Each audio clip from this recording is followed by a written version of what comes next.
नमस्कार, वंदे मातरम। मैं हूं श्यामगिरी। आप देख रहे हैं हमारा चैनल मुद्दा भारत का। मुद्दा भारत का यानी मुद्दा आपका। आज के हमारे वीडियो में मुद्दा है नवाब मलिक का। जी हाँ, नवाब मलिक लंबे अरसे के बाद जो है जेल से 1 साल 5 महीने जी लंबे अरसे के बाद जेल से बाहर आ गए हैं। और उस नवाब मलिक को लेकर कई चीज़ें सामने आ रही हैं। कौन से पक्ष में जाएंगे? कोई कह रहा है कि वो राजनीति से संन्यास भी ले रहे हैं। तो इसमें क्या है सच्चाई? कैसे बाहर आए, किस लिए बाहर आए, कौन इसके पीछे है? इसी पर हम विश्लेषण करेंगे हमारे सहयोगी अनिल खत्री जी से और जानेंगे कि नवाब मलिक का अगला कदम क्या रहेगा। जी सर, क्या कहेंगे आप? सर, पहली बात तो ये है कि लोगों को अपना, हम दोनों का जी अभिनंदन करना चाहिए, क्योंकि हमने 1.5 महीने पहले जब उनका एक ये था सुनावनी जी तो उस समय बोला था कि आज उनको जमानत मिलना पक्का है। जी सब प्रिपरेशंस हो गए, अभी आज उनको हाई कोर्ट में मामला था, जमानत मिलेगी ही। जी हाई कोर्ट में मामला था। और इतना ही नहीं, हमने ये भी बताया था कि आज जमानत मिलना बहुत जरूरी है, क्योंकि जो मंत्रिमंडल का विस्तार राष्ट्रवादी के लोगों को लेके हो रहा है, अगर आज उनको जमानत मिलती है और वो रेगुलर होती है तो उनका समावेश भी तय है जी मंत्रिमंडल में। मतलब ये 9 लिए, उसके बदले 1 को वो बाजू में रखते थे और उनको लेते थे, क्योंकि लेना ही था उनको। तो उस दिन हाईकोर्ट ने ये नहीं किया, उनको जमानत नहीं दी। सबसे बड़ी बात है कि हाँ, मतलब नहीं बोले जी। और इसने ईडी ने विरोध किया जी उस दिन कि भाई नहीं, इनको मेडिकल ग्राउंड पे भी आपको नहीं देना है। तो मुझे भी थोड़ा आश्चर्य हुआ कि मुझे ये जानकारी थी उसके मुताबिक तो तय था, जमानत मिलना तय था, मंत्री पद मिलना तय था, तो ये कैसे हो गया? तो मुझे बताया गया, जो लोग हमको ये सब बताते हैं उन्होंने बताया कि क्या है कि हाईकोर्ट आजकल क्या बोलता है कि सुप्रीम कोर्ट के खिलाफ कोई बोलने की हिम्मत नहीं रखता है। तो एक बात वो है। दूसरी बात ऐसी है कि हाईकोर्ट ने अगर डिसीजन दिया तो सामने वाले जो है वो सुप्रीम कोर्ट जाते ही है। बिल्कुल। तो अगर ईडी ने विरोध किया है, ईडी ने विरोध किया है, दूसरे लोगों ने विरोध किया है, तो वो सुप्रीम कोर्ट ही जाएंगे। फिर इनको हमने जमानत दिया और सुप्रीम कोर्ट में उनको तरफ से निकाल नहीं लगा तो फिर अंदर आना पड़ेगा उनको। तो उससे अच्छा है आप फाइनली वर्डिक्ट ले लो। ऐसा हाई कोर्ट ने इनडायरेक्टली इंडिकेट किया कि भाई हमारे यहाँ से देने से अच्छा है आप सुप्रीम कोर्ट से ले लो। एक तो सुप्रीम कोर्ट के खिलाफ कोई बोलने की हिम्मत नहीं करता है, अपील नहीं रहता है, एक बार सुप्रीम कोर्ट ने दिया। और ये भी यही चाहते थे, हाईकोर्ट के बदले सुप्रीम कोर्ट से न्याय मिलेगा, न्याय मिलेगा बोल रहा हूं मैं। ये खातिरी थी उनको, क्योंकि सुप्रीम कोर्ट का डिसीजन अंदाजन साधारण मेरिट के ऊपर, मैं आंख मार रहा हूं आपको, मेरिट के ऊपर। अभी ये राहुल गांधी से मैं सीख गया हूं आंख मारने का। अभी फ्लाइंग किस नहीं दे रहा हूं, क्योंकि वो फ्लाइंग किस दूंगा तो मेरे ऊपर कौन बरसेगा कहां से वो मुझे मालूम नहीं है। मगर संजय राउत को मैंने परसों पूछा कि तुमने फ्लाइंग किस का इसका समर्थन किया है, अब तुम किसको फ्लाइंग किस देने वाले हो? वो बोला, अनिल यह पूछा सवाल यहाँ तक रुको, तुम वीडियो पे कल मुझे नाम लोगे 2-3 जो लेने लायक है जी मेरे संदर्भ में, वो तुम उनका नाम ले गए, मैं मुसीबत में आ जाऊंगा, तेरे ऊपर भी हक भंग हो सकता है, तो तू नाम मत ले किसी का। मगर उसने बोला कि ये बचपना है राहुल का। अच्छा चलो, मैं विषय से भटक रहा हूँ, मेरे को वो बुरी आदत है। तो ऐसा है कि सुप्रीम कोर्ट में मिलना तय है सर। अनिल देशमुख को भी मिला ना, ये सर इंटरिम इनका, इनकी इंटरिम भी मिला 2 महीने का। आगे कुछ हो, आगे भी हो सकता है। देखो, किसी की बीबी बीमार है जी, करके किसी को जमानत मिलती है, मिला ना? किसको मिला? अनिल देशमुख नहीं, फिर अनिल देशमुख तो मिला ही। हाँ, अनिल देशमुख की प्रकृति के कारण नहीं मिला, उसकी बीबी के कारण मिला उसको। पुलिस वाला क्या नाम है? हाँ, प्रदीप शर्मा। तो उसको कहा उसके लिए मिला है, उसको तो बीबी के लिए। अभी बीबी तो बीमारी पड़ी रहेगी।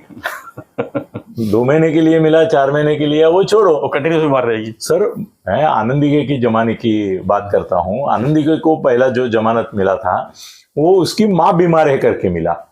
उसकी माँ को हम लोगों ने एडमिट किया था, वो अनिल तांबे का हॉस्पिटल है, वहां पे एडमिट कर दिया उसको।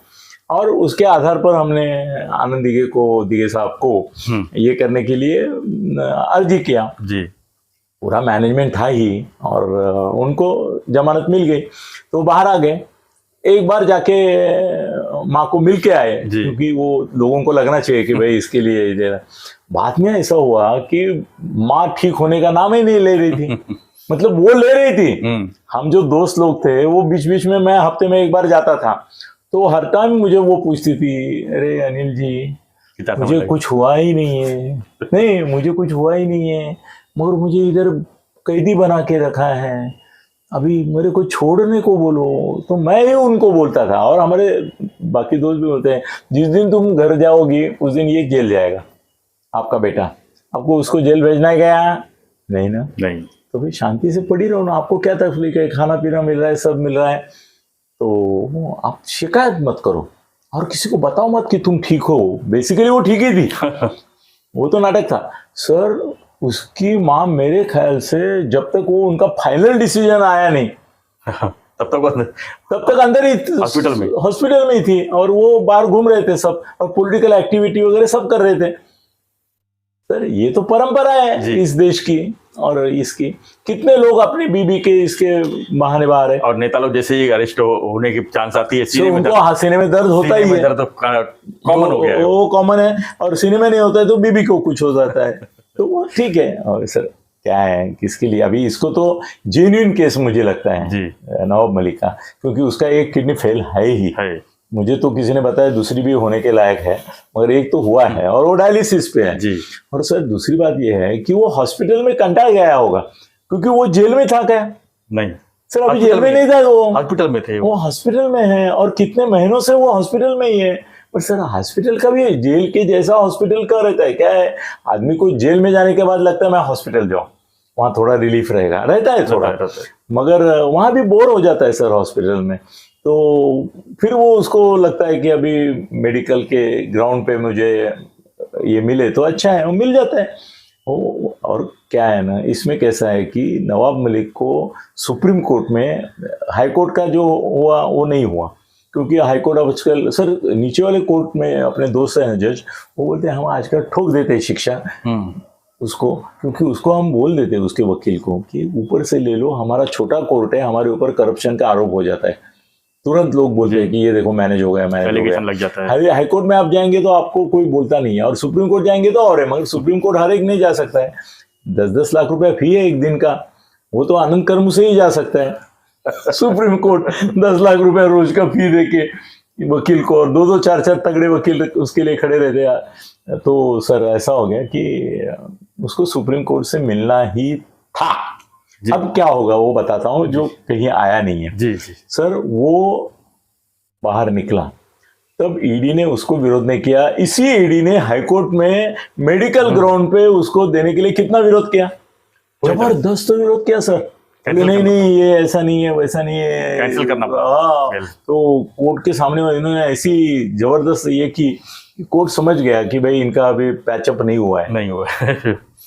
और अभी तक ऊपर जो सुपरमैन बैठे हैं, सुपरमैन है 2 है, वो उनका आदेश नहीं हुआ है। तो निगोशिएशन चलते रहते हैं। तो जब इसने नवाब मलिक ने ये कबूल किया कि भाई मैं अजीत दादा की चरणों में रहूंगा और नमस्कार शरद पवार को करूंगा, फिर भी वो झूठा रहेगा। अभी वो इतने सालों से है, उन्होंने मेरे लिए प्रेस कॉन्फ्रेंस ली है, ये है, तो मैं उनको जाके नमस्कार करके आऊंगा, बोलूंगा।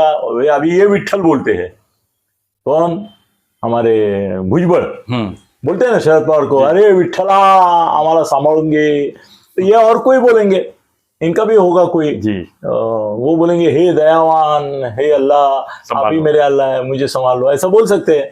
तो बोलेंगे अल्लाह उनको और काम करेंगे इनके साथ, अजीत दादा के साथ। सर एक बात याद रखो कि कुछ पेपर वाले भी हमारे ना एक छोटे बुद्धि के होते हैं।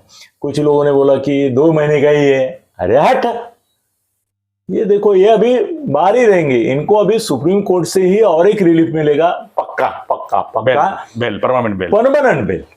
अभी क्या है ना, मेडिकल पे वो बाहर आए, इसका कारण है फडणवीस, शिंदे और पवार, अजीत दादा पवार। इन तीनों ने जब दिल्ली में एक संदेशा भेजा कबूतर के तरफ से, तो वो कबूतर जाके एक कंधे पे बैठ गया, एक हाथ पे बैठ गया। वो बोले हाँ ठीक है आ गया ना नवाब मलिक रास्ते पे, चलो ठीक है हो जाएगा। हो गया सुप्रीम कोर्ट से, और ईडी को मैसेज आ गया कि भाई चुप, वो कुत्ता ही है ना इनका, ईडी क्या है, कुत्ता ही है ना सर। हम किसी के घर में जाते हैं तो कुत्ता भौंकते हुए आता है, काटने को आता है, फिर मारी का अंदर से आता है, बोलता है टाइगर चुप बैठ। वो ईडी ऐसे ही कुत्ता है इनका, मोदी शाह का। तो ईडी ने, मोदी शाह ने ईडी को बोल दिया, ए कुत्ते, ना काटना है ना भौंकना है, शांत रहो, शांत रहो, चुप बैठो। तो वो कुत्ता जो है वो क्या है, मालिक जब उसको इसमें दहशत में लेता है तो वो दो लेंडी बाजू में डालता है और बैठ जाता है। वैसा वो बोल गया। सुप्रीम कोर्ट ने पूछा आपका ऑब्जेक्शन है? ऐसा कर दिया उन्होंने कि नहीं है, क्योंकि उनकी भी फटके जाती है ना, ऊपर से मैसेज आता है तो बोले ठीक है आपका विरोध नहीं है तो 2 महीने के लिए इनको मेडिकल ग्राउंड पे देते हैं। सर अभी एक किडनी तो इसकी गई है, इसका किडनी ट्रांसप्लांट अगर करना है और करेंगे, वो प्रोविजन हुआ है। मैं अभी आपको दोस्तों बताता हूँ कि ऑलरेडी किडनी दाता उनके रिलेशन में है, रेडी है, वो देने वाला है। सर मेरे भी भाई का किडनी का ऑपरेशन हुआ था, उसने भी किडनी डोनेट की थी किसको, तो सर 3 महीने तक उसको घर के बाहर नहीं, 1 महीना तो हॉस्पिटल के आईसीयू से बाहर नहीं निकाला, 3 महीने के बाद। और कम से कम मेरे ख्याल से 1 साल भर मेरे भाई को और जिसको उसने किडनी दिया, दोनों को कितने रिस्ट्रिक्शन थे। तो मेडिकल ग्राउंड पे भी इसका लंबा चलेगा। अभी कुछ लोग बोल रहे हैं कि वो राजसेना से संन्यास नहीं लेंगे, बिल्कुल नहीं लेंगे। क्यों लेंगे सर? हेल्थ ग्राउंड पे वो बाहर पड़े हैं, दूसरे लोगों को जब जमानत मिलती है तो उनको ऐसा बोला जाता है कि आप किसी पॉलिटिकल एक्टिविटी में भाग नहीं लेंगे। इनसे ऐसा कुछ लिखा नहीं है। और इनको अभी पॉलिटिकल एक्टिविटी क्या करना है भाई? अजीत दादा के पास बैठना है, वो अभी प्रवक्ता करके कुछ काम करने वाले ही नहीं है जी, बोलने वाले भी नहीं है ज्यादा। वो पहले प्रवक्ता करके इतने प्रभावित थे, संजय राउत के जैसे वो प्रभावित है करके तो उनको अंदर लिया। उनको अंदर क्यों लिया? क्योंकि वो बहुत मट कर रहे थे, ये मस्त करता है, वो मट कर रहे थे, फिर क्यों उनको अंदर लिया? नहीं तो सर उनको अंदर भी नहीं लेते थे। ये भी चर्चा हुई थी, वो बोले उसका मुंह बंद रखो, वो बोला मैं मुंह बंद नहीं करूँ। फडणवीस फैमिली तक पहुंच गए थे। हाँ, फडणवीस तक पहुंच गए तो उनको शिक्षा तो होनी थी। पर फडणवीस का ये बड़प्पन है कि वो जैसी सजा देते हैं वैसे माफ भी कर देते हैं, तो उन्होंने माफ कर दिया अभी इनको। फडणवीस ने किस किस को कैसे कैसे माफ किया, इसकी एक वीडियो बनेगी। संजय राउत भी है उसमें। हाँ, है। सर संजय राउत का भी अभी जाते जाते उल्लेख करते हैं कि बहुत सारे लोग बोल रहे हैं कि अभी संजय राउत को अंदर डालेंगे। जी, सुजीत पाटकर है अंदर। सुजीत पाटकर अंदर है और उसने कुछ लिफाफा दिया है, मुझे भी बताया गया है कि उसने एक लिफाफा दिया है, उसने उसमें संजय राउत को एक्सपोज किया है। मैंने सीधा फोन लगाया, किसको लगाया? संजय राउत को लगाया। मैं बोला सुजीत पाटकर ने कुछ लिफाफा दिया है, वो तुमसे गद्दारी कर रहा है वगैरह वगैरह। तो बोला कि सुजीत पाटकर जो है वो मेरा जमाई नहीं है, मतलब अभी तो जमाई का भी खटला है चालू उसका। वो बोला मेरे बेटे से ज्यादा है, वो मर जाएगा मगर गलत इंफॉर्मेशन नहीं देगा, मेरे बारे में कुछ गलत बोलेगा नहीं। मैं सर शब्द यूज कर रहा हूँ बराबर, गलत नहीं बोलेगा। ये नहीं बोल रहा हूँ कि सच्चाई छुपाएगा, मैं ये बोल रहा हूँ वो ध्यान में रखो, वो कुछ गलत नहीं बोलेगा, गलत इन्फॉर्मेशन नहीं देगा, मुझे एक्सपोज करने का कोई भी षड्यंत्र में वो शामिल नहीं होगा। तो उसके कहने से या उसके लिफाफे से या उधर लेटर से ईडी मुझे कुछ नहीं करेगी। ईडी ये सब नाटक करती रहती है। अभी तक उनका प्रेशर है मेरे ऊपर, है ना, रहेगा ना सर। अभी तक संजय के ऊपर ये प्रेशर है कि तुम ये उद्योग को छोड़ दो, आ जाओ इधर। तो मेरे पास से ऑफर है ना, मैं ही हूं ना आदमी। वो मैंने वो संजय को बोला किसी के कहने से बोला कि संजय तेरे को ऑफर है और तुम जानता है कि मैं किसकी ऑफर लेके आ सकता हूं, तो वही ऑफर है तुमको, छोड़ दो इसको, छोड़ दो। तो वो बोला नहीं अनिल, वो समय नहीं आया अभी तक, ऐसा बोला उसने भी सावधानी से बोला है। वो समय कब आएगा वो मैं जानता हूँ, आएगा, लेकिन आएगा मगर अभी नहीं आएगा, टाइम है। तो संजय का मामला बाजू में रखते हैं, इसका नवाब मलिक का रहते हैं। सर वो प्रवक्ता नहीं बनेगा, मगर मंत्रिमंडल में भी नहीं आएंगे। हाँ नहीं, अभी नहीं, पहले आता था। तो अभी मंत्रिमंडल का विस्तार ये होने वाला नहीं है। अभी मंत्रिमंडल का विस्तार ये अभी कांग्रेस वाले टूटने वाले हैं ना, उनमें से जो 3 दादा नेता है उनको अकोमोडेट करना है अपने को। कांग्रेस बुरी तरह से टूटेगी अभी महाराष्ट्र में। दिल्ली का मेरे को क्या लेना देना है, महाराष्ट्र में टूटने वाली है। मेरे ही दोस्त उसमें लीड करेंगे। तो सर 3 मंत्रियों को अपने को कांग्रेस से लेना है इसमें, अभी मंत्रिमंडल विस्तार करेंगे तो वो निराश हो जाएंगे, नाराज हो जाएंगे, बोलेंगे अरे हमारी जगह क्या क्या हो गया। फिर तो ऐसा हो जाएगा कि महायुति मिलके सब जो है सब सर ये पार्टी मिलके सभी पार्टी की हो जाएगी और हर एक पार्टी का एक टुकड़ा पीछे रह जाएगा। मतलब कुत्ते अंदर आ जाएंगे, शेपुट बाहर रह जाएंगे, या हाथी, उनको जरा था अच्छा ये देते हैं, हाथी अंदर आ जाएंगे, हाथी ये सब बड़े बड़े नेता, और उनके शेपुट जो है बाहर आ जाएंगे। ऐसा मराठी में एक मन है, हाथी गेला शेपुट रहेली, ऐसा हो जाएगा। तो कांग्रेस तो टूटने वाली है सर, 100% टूटने वाली है। लोकसभा तक उससे पहले ही अभी तो ठीक है, ज्यादा ही नहीं, मंत्रिमंडल विस्तार ही नहीं हो रहा है उसके कारण कि वो आने वाले। सर वो छोड़ो, तो नवाब मलिक शरद पवार के जाके पांव छुएगा, रोएगा, उन्होंने जो सहायता की उसके लिए उनका ये करेगा, वंदन करेगा, चंदन करेगा, सब करेगा, अभिनवादन करेगा, मगर आके बैठेगा अजीत दादा के साथ। जिस दिन वो अगर गलती से अजीत दादा के यहाँ जाने के बजाय पवार साहब के यहाँ रहा, तो 2 महीने के बाद है उसकी शामत। वो 2 महीना इसलिए दिया है, 2 महीना उसको इसके लिए दिया है कि जिसके पांव छूने उसके पांव छू, जिसके पांव पकड़ने पांव पकड़, और जिसका हाथ पकड़ के आगे चलना है वो भी दिखा दे। 2 महीने में सब आ जाएगी। 2 महीने में तू अजीत दादा के साथ कितना घुल मिल रहता है, उसके साथ रहता है कि नहीं, ये सब हमको देखने गए। तो तुम्हारी एक नहीं दोनों किडनी गई तो भी हम तुमको अंदर डाल देंगे, ये नवाब मलिक को भी मालूम है। सर ये ऐसा है कि ईडी का कुत्ता जो है वो भौंका नहीं, काटा तो नहीं, उसने हाईकोर्ट में काटा था, सुप्रीम कोर्ट में उसने काटा नहीं, तो सुप्रीम कोर्ट को भी हम दोष दे नहीं सकते ना सर जी।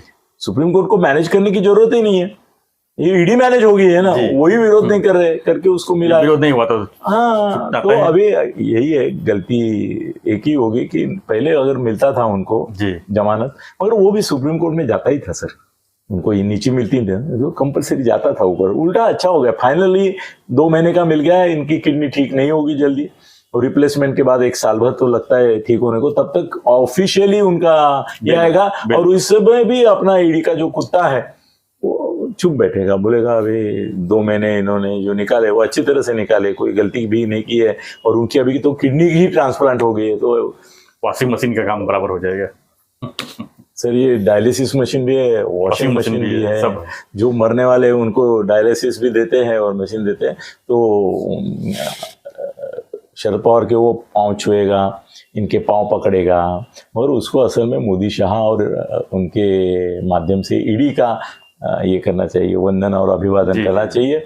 वंदन करना चाहिए मोदी जी को, अभिवादन करना चाहिए शाह जी को, और ईडी को ऐसा एक कोई इशारा करना चाहिए कि थैंक यू कुत्ते, बस सर थैंक यू। वो मंत्री बिंत्री नहीं बनेंगे अभी, मगर बस अभी नवाब मलिक ये मामला खत्म हुआ है, और अभी कोई रहा नहीं अंदर, सब बाहर आ गए। अनिल देशमुख आ गए, अभी नए सिरे से किसी को डालेंगे, बोलते हैं वो अपनी ये है ना किशोरी पेडनेकर, उसका नाम आ रहा है ना कि डालेंगे, नहीं मुश्किल है अभी थोड़ा, नहीं उसको नहीं डालने वाले, नहीं। उसको टेंशन देना है खाली। वो क्या है ना, 3 बार शिंदे को फोन किया उसने, मैं अंदर की बात बताऊँ तो 3 बार शिंदे को फोन किया, साहेब मला यायचं आहे, पण हे शिवसेनावाले मला म्हणजे उबाठावाले जे आहेत ते माझ्यावर दर्पण आणतायत सर, काय ना माझे हात दगडाखाली, तिचे सेंटेन्स मैं कोट कर रहा हूँ, और ये शिंदे साहब को उसने बताया, मेरा जय माझे हाथ पण दगडाखाली है, मला जरा समझाऊन गया, ऐसा बोली है वो। अभी उसको समझाने के लिए ये सब चल रहा है, मगर उसको अरेस्ट नहीं होगी। 100% किशोरी पेडनेकर को अरेस्ट होने वाली नहीं है। कुत्ते भौंक रहे, काटने के लिए नहीं आ रहे, कुत्ते को भौंकने दो। इसको अभी बोला है कि तुम अभी देखो सर, उनके मेन आ गए, आमदार आ गए, नीलम गोरे आ गए, तो क्या रह गया अभी, बचा नहीं कुछ। तो अभी उद्धव के पास सर लास्ट में अनिल परब रहेगा आमदारों में से, वो सुभाष देसाई रहेगा। खासदारों में वो 2 खासदार जो है राजन विचारे और ये तुम्हारा सिंधुदुर्ग और ये उसका राउत और ये बस 3-4 खासदार और एक 4-5 आमदार, आदित्य पकड़ के और वो खुद पकड़ के, बाकी तो सब इधर आने वाले हैं। अभी मेरे ख्याल से गणपति के आसपास ये सब हो जाएगा। तो आज नवाब मलिक आपका अभिनंदन, और मुझे मालूम नहीं आपकी भी ताकत है, मुस्लिम समाज के संदर्भ में आपको बहुत वजन दिया जाता है। शरद पवार साहब ने भी आपको क्यों रखा, लोग पूछते थे अरे इसको मराठी नहीं आता है, आपको इसको प्रवक्ता क्यों बना के रखा है, वो कैसी मराठी बोलता है, फिर भी पवार साहब बोलते थे नहीं वो माइनॉरिटी रिप्रेजेंट करता है करके उसको रखा था। तो शायद हो सकता है आपकी तकदीर कि आप मंत्री भी बन जाए। शरद पवार नहीं, अभी अजित पवार सब करने वाले हैं, और शिंदे फडणवीस के मन में जो है वही होगा, जो मंजूरी खुदा नहीं, जो मंजूरी फडणवीस होगा अभी जी महाराष्ट्र में। बिल्कुल सही जी सर, बस बहुत हो गया मेरे ख्याल से, हमने जो तय की थी समय सीमा उससे बहुत आगे चले गए। धन्यवाद। धन्यवाद सर। तो हमारा चर्चा था नवाब मलिक के ऊपर।